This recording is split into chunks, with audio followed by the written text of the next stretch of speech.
Baik, perkenalkan nama saya Peter Teguh Prasetya dengan NIM 2315101080. Lalu lanjutkan dengan rekan saya.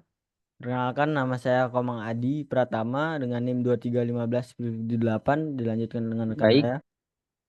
baik. Nama saya Dimas Arya Pratama dengan NIM 2315101079. Dilanjutkan teman saya. Baik, perkenalkan nama saya Halvan Gadi Purba dengan NIM 2315101071. Baik, perkenalkan nama saya Jordan Eka Latita Tarigan dengan NIM 2315101069. Baik, saat ini kami akan melanjutkan dengan sesi presentasi. Jadi untuk penonton dipersilakan untuk menikmati sesi presentasi kami. Selamat menyaksikan. Baik, terima kasih kesempatannya pada kali ini. Sebelumnya izinkan saya mengucapkan salam terlebih dahulu. Om Swastiastu, Assalamualaikum warahmatullahi wabarakatuh. Salam sejahtera bagi kita semua. Salam, namo buddhaya, dan salam harmoni. Di video kali ini dari kelompok kami akan menjelaskan IRD dan juga normalisasi dari sistem manajemen kepegawaian di Kepolisian Republik Indonesia yang telah kita rancang sebelumnya IRD-nya, lalu kemudian kita normalisasi menggunakan 1NF, 2NF, dan juga 3NF. Yang dimana untuk pertama ini saya akan membahas IRD-nya terlebih dahulu. Untuk membuat IRD untuk sistem manajemen kepegawaian di Kepolisian Republik Indonesia atau Polri, sistem ini harus mencatat informasi tentang pegawai, unit kerja, jabatan, dan pelatihan. Setiap pegawai memiliki nama, NIP, nomor induk pegawai, dan pangkat. Setiap unit kerja memiliki nama dan kode unit. Setiap jabatan memiliki nama dan deskripsi. Setiap pelatihan memiliki nama, deskripsi, dan tanggal pelatihan. Lalu untuk diagram ini harus mencakup hubungan antara entitas dan atribut-atributnya, serta kardinalitas hubungan antar entitas. Untuk itu, ini adalah gambaran kasar dari IRD yang telah kami buat, yang dimana pegawai ini sebagai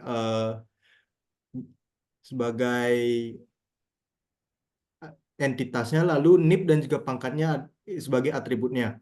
Lalu di sini dapat kita lihat ada unit kerja, jabatan, juga pelatihan, yang dimana entitasnya memiliki atribut tersendiri, yang dimana pegawai ini primary key-nya adalah NIP, unit kerja primary key-nya adalah nama kode unit, jabatan adalah nama jabatan, dan pelatihan adalah nama pelatihannya. Jadi di sini izin menyampaikan hubungan dari masing-masing entitas, yang dimana satu pegawai hanya bisa bekerja di satu unit kerja, dan satu unit kerja bisa memiliki banyak pegawai.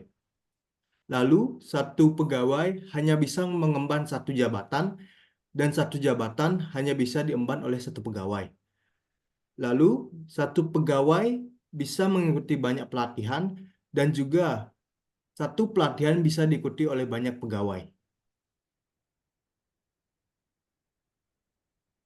Untuk penjelasannya, entitas dan atribut ini sudah saya jelaskan juga, dan hubungan-hubungannya juga saya sudah jelaskan tadi. Untuk itu, saya akan lanjutkan ke normalisasi. Untuk yang bertugas, dipersilahkan.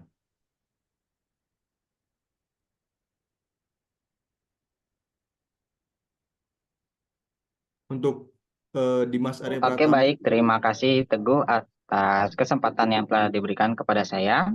Di sini,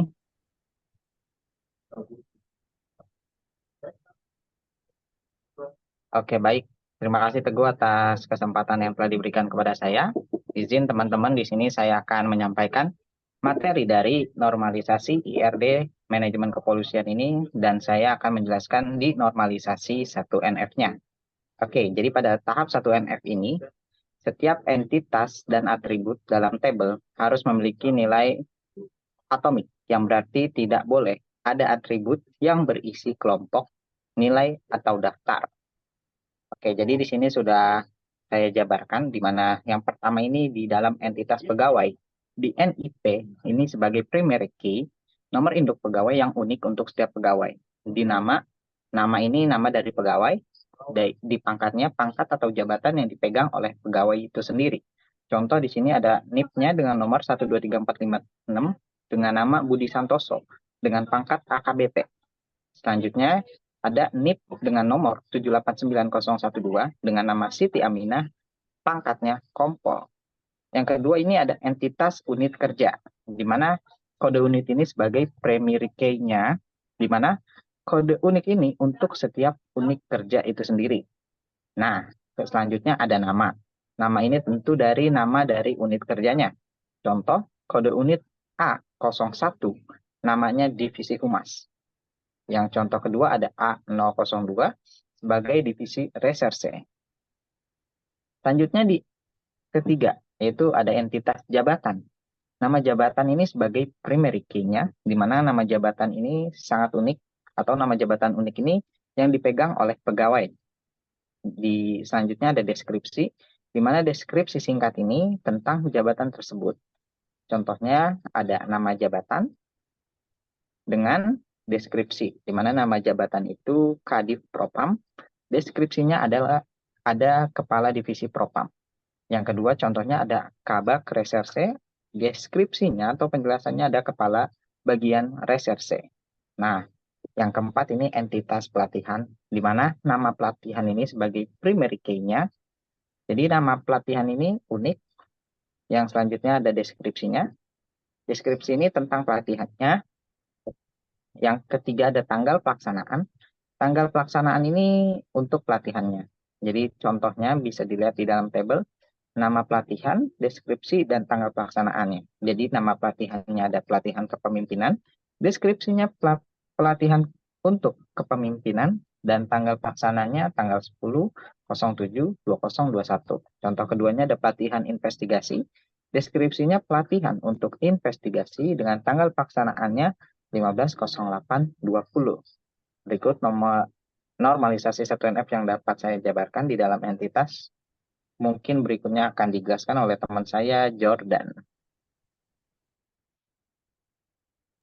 Baik, terima kasih Dimas. Saya akan menjelaskan penjelasan berikutnya, yaitu penjelasan hubungan antar entitas. Untuk hubungan antar entitas, kita dapat memuat tabel relasi yang menghubungkan entitas-entitas tersebut. Yang pertama, hubungan pegawai dan unit kerja itu sebagai bertugas. Tiap pegawai bertugas di satu unit kerja, dan setiap unit kerja dapat memiliki banyak pegawai. Tabel relasi ini disebut sebagai bertugas. Atributnya yaitu NIP, origin key dari pegawai, kode unit itu origin key dari unit kerja. Contohnya, NIP 1234567 itu kode unitnya adalah A01. NIP 789012 kode unitnya adalah B02. Yang berikutnya adalah hubungan pegawai dan jabatan, yaitu memegang. Setiap pegawai memegang satu jabatan, dan setiap jabatan dapat dipegang oleh banyak pegawai. Tabel relasi ini disebut sebagai memegang. Atribut NIP sebagai origin key dari pegawai, dan nama jabatan sebagai origin key dari jabatan. Contohnya adalah NIP 123456, nama jabatannya adalah Kadif Propam. NIP 789012, nama jabatannya adalah Kabak Reserse. Ketiga, hubungan pegawai dan pelatihan atau mengikuti. Setiap pegawai dapat mengikuti banyak pelatihan, dan setiap pelatihan dapat diikuti oleh banyak pegawai. Tabel tersebut disebut sebagai mengikuti. Atribut NIP sebagai origin key pegawai, dan pelatihan sebagai origin key dari pelatihan. Contohnya adalah NIP 123456, nama pelatihannya adalah pelatihan pemimpinan. NIP 789012, nama pelatihannya adalah pelatihan investigasi. Berikut ini adalah diagram ERD secara visual ERD yang ternormalisasi 1NF dapat digambarkan sebagai berikut.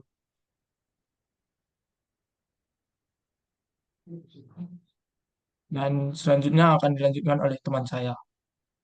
Baik, terima kasih atas waktunya. Di sini saya akan menjelaskan normalisasi 2NF. Untuk memastikan bahwa entitas dalam ERD kita berada dalam bentuk normalisasi kedua atau 2NF, kita perlu memastikan bahwa tidak ada atribut non-kunci yang bergantung hanya pada sebagian dari kunci Premier. Namun, dalam ERD kita, setiap entitas sudah memiliki kunci Premier tunggal, sehingga semua atribut non-kunci sudah bergantung sepenuhnya pada kunci Premier masing-masing. Berikut adalah penjelasan entitas dan relasi dalam 2NF. 1. Entitas pegawai. Setiap atribut, nama dan pangkat, bergantung penuh pada kunci Premier. NIP. Tidak ada atribut non-kunci yang bergantung hanya pada sebagai dari kunci Premier, karena NIP adalah satu-satunya kunci Premier. Entitas unit kerja. Setiap atribut nama bergantung penuh pada kunci Premier kode unit.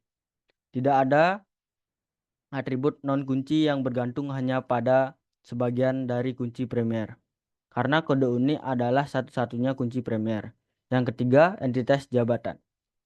Setiap atribut deskripsi bergantung penuh pada kunci Premier, yaitu nama jabatan. Tidak ada atribut non-kunci yang bergantung hanya pada sebagai dari kunci Premier, karena nama jabatan adalah satu-satunya kunci Premier. Yang keempat, entitas pelatihan. Setiap atribut deskripsi dan tanggal pelaksanaan bergantung penuh pada kunci Premier, yaitu nama pelatihan.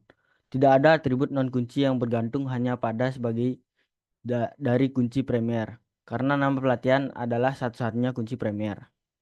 Relasi dan tabel penghubung. Untuk memastikan 2NF pada tabel penghubung, kita memerlukan apakah semua atribut non-kunci dalam tabel penghubung bergantung penuh pada keseluruhan kunci Premier komposit. Yang kelima, relasi bertugas. Setiap kombinasi init dan kode unik adalah unik dan merupakan kunci Premier komposit dari tabel bertugas. Tidak ada atribut non-kunci di tabel ini, sehingga sudah memenuhi 2NF. Relasi memegang. Setiap kombinasi NIP dan nama jabatan adalah unik dan merupakan kunci Premier komposit dari tabel memegang. Tidak ada atribut non-kunci di tabel ini, sehingga sudah memenuhi 2NF. Yang ketujuh adalah relasi mengikuti. Setiap kombinasi NIP dan nama pelatihan adalah unik dan merupakan kunci Premier komposit dari tabel mengikuti. Tidak ada atribut non-kunci di tabel ini, sehingga sudah memenuhi 2NF. Jadi dapat disimpulkan bahwa semua entitas dan relasi dalam ERD ini sudah berada dalam 2NF, karena yang pertama, setiap atribut non-kunci bergantung penuh pada kunci Premier masing-masing entitas. Yang kedua, pada tabel penghubung, setiap atribut non-kunci, jika ada, bergantung penuh pada keseluruhan kunci Premier komposit. ERD yang sudah berada dalam 2NF ini memastikan bahwa tidak ada redundansi data yang disebabkan oleh ketergantungan parsial yang meningkatkan integrasi dan efisiensi basis data. Selanjutnya akan dijelaskan oleh Gani. Baik, terima kasih. Di sini saya akan menjelaskan tentang normalisasi 3NF atau bentuk normal ketiga. Untuk memastikan bahwa entitas dalam RD kita berada dalam bentuk normal ketiga atau 3NF, kita perlu memastikan bahwa tidak ada ketergantungan transitif antara atribut non-kunci dan kunci primer. Artinya, setiap atribut kunci harus bergantung langsung pada kunci primer dan tidak melalui atribut non-kunci lainnya. Mari kita tinjau setiap entitas dan relasi dalam RD, kita memastikan mereka berada dalam 3NF. Yang pertama itu entitas pegawai. Semua atribut non-kunci atau nama dan pangkat bergantung langsung pada kunci primer atau NIP, dan tidak ada ketergantungan transitif. Jadi, entitas pegawai berada dalam 3NF. Yang kedua yaitu entitas unit kerja. Semua atribut non-kunci atau nama bergantung langsung pada kunci primer atau kode unit, dan tidak ada ketergantungan transitif. Jadi, entitas unit kerja berada dalam 3NF. Yang ketiga yaitu entitas jabatan. Semua atribut non-kunci atau deskripsi bergantung langsung pada kunci primer atau nama jabatan, dan tidak ada ketergantungan transitif. Jadi, entitas jabatan berada dalam 3NF. Yang keempat yaitu entitas pelatihan. Semua atribut non-kunci, deskripsi dan tanggal pelaksanaannya bergantung langsung pada kunci primer atau nama pelatihan, dan tidak ada ketergantungan transitif. Jadi, entitas pelatihan berada dalam 3NF. Relasi dan tabel penghubung. Untuk memastikan 3NF pada tabel penghubung, kita memeriksa apakah ada ketergantungan transitif antara atribut non-kunci dan kunci primer. Nah, yang kelima yaitu relasi bertugas. Tabel bertugas hanya berdiri dari kunci primer komposit atau NIP dan kode unit, dan tidak memiliki atribut non-kunci. Jadi, tabel ini otomatis berada dalam 3NF. Yang keenam yaitu relasi memegang. Tabel memegang hanya berdiri dari kunci primer, komposit atau NIP, dan nama jabatan, dan tidak memiliki atribut non-kunci. Jadi, tabel ini secara otomatis berada dalam 3NF. Yang terakhir yaitu relasi mengikuti. Tabel mengikuti hanya berdiri dari kunci primer komposit atau NIP dan nama pelatih, dan tidak memiliki atribut non-kunci. Jadi, tabel ini secara otomatis berada dalam 3NF. Kesimpulan yang dapat saya ambil yaitu dari 3NF, yaitu semua entitas dan relasi dalam RD kami sudah berada dalam 3NF. Karena yang pertama itu setiap atribut non-kunci bergantung langsung pada kunci primer masing-masing entitas. Yang kedua, tidak ada ketergantungan transitif antara atribut non-kunci dan kunci primer. RD yang sudah berada dalam 3NF, memastikan bahwa tidak ada redundansi data yang disebabkan oleh ketergantungan transitif, yang meningkatkan integritas dan efisiensi basis data lebih lanjut. Sekian dari saya, terima kasih. Baik, sekian presentasi dari kelompok kami. Kami mohon maaf jika terjadi salah kata atau materi yang kami tampilkan kurang lengkap. Jadi dengan berakhirnya sesi presentasi kami kali ini, berakhir juga sesi perekaman video ini, dan untuk diupload dalam tugas UAS basis data. Sebelum mengakhiri video ini, izinkan saya mengucapkan salam. Om Santi Santi Santi Om. Wassalamualaikum warahmatullahi wabarakatuh. Salam nama budaya, salam sejahtera bagi kita semua, dan salam harmoni. Terima kasih. Thank you, Gile.